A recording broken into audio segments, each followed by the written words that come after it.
नाराज हो जाओगे। माननीय अध्यक्ष जी, मैं माता प्रसाद आपका आभारी हूँ कि आपने मैं ज्यादा नहीं, मैं बुलवाता हूँ वो राजा भैया। अच्छा, दूसरे बुलवाएंगे अभी? नहीं, मैं पहले पूछूं खड़े क्यों हैं, तो मैं बैठ जाऊं?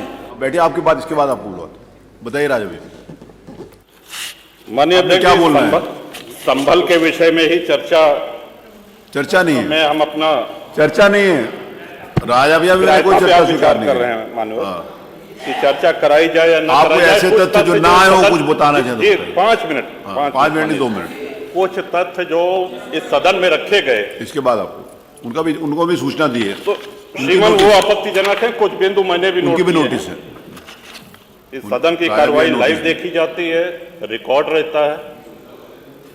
माननीय नवाब साहब हमारे बहुत अच्छे मित्र हैं, साथ में मंत्रिमंडल में भी रहे। पहली बात तो यह स्पष्ट हो जानी चाहिए कि जो सर्वे हो रहा है वो न्यायालय के आदेश पे हुआ है, और जितने लोग बोले हैं इन्होंने पत्थरबाजी का कोई जिक्र, कोई चर्चा नहीं की। अब हम एक चीज तो ये भी जानना चाहेंगे कि क्या पत्थरबाजी करने से न्यायालय का आदेश बदल जाता है? अगर न्यायालय ने किसी सर्वे का आदेश दिया तो उस आदेश को पलटने के लिए क्या तरीका है? उससे बड़ी अदालत में जाएं कि सड़क पे खड़े होकर के पत्थर प्रशासन के ऊपर और पुलिस के ऊपर चला जाए। आज तक कभी प्रशासन का निर्णय, न्यायालय का निर्णय इससे बदला हो तो? दूसरा श्रीमान, पुलिस और प्रशासन के लोग जो घायल हुए हैं उनके प्रति किसी ने कोई पीड़ा, कोई चिंता व्यक्त नहीं करी।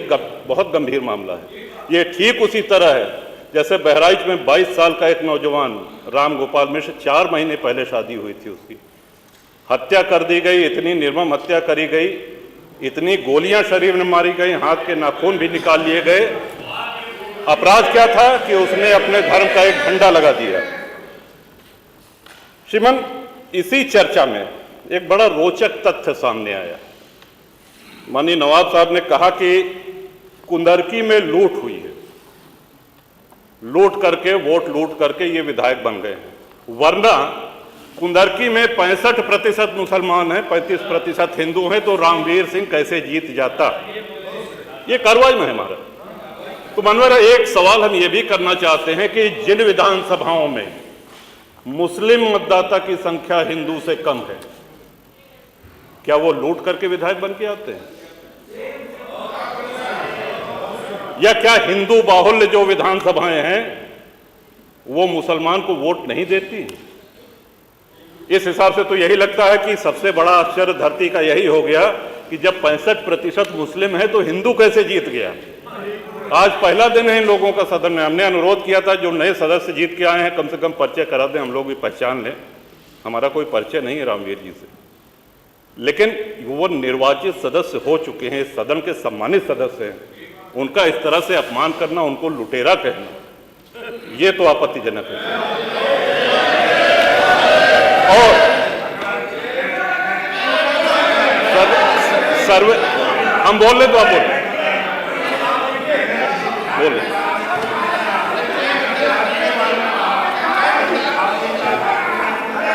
माननीय अध्यक्ष जी, 2 मिनट में अपनी बात समाप्त कर रहा हूं। 2 मिनट में अपनी बात समाप्त कर रहा हूं। हम लोगों ने भी बड़े धैर्य से सुना।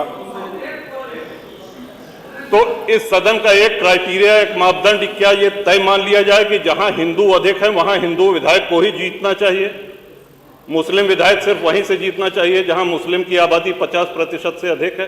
अगर ऐसा नहीं हुआ तो ये मान लिया जाए कि वोटों की लूट हो रही है या विधायक लुटेरा बन के वोट को लूट करके जीत करके आया है, बेईमानी से आया है। तो श्रीमान, ये तो इन शब्दों को कार्रवाई से हटाया जाना चाहिए। ये सदन के विधायक का अपमान है। और एक बात और कही गई कि सर्वे शांतिपूर्ण चल रहा था।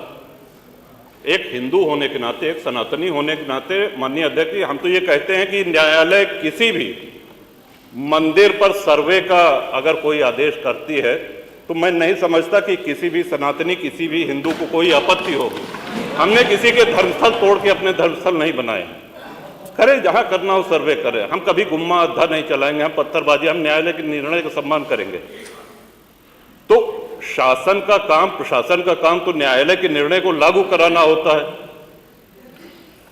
तो इसलिए माननीय अध्यक्ष जी, इस पे चर्चा कराई जाए।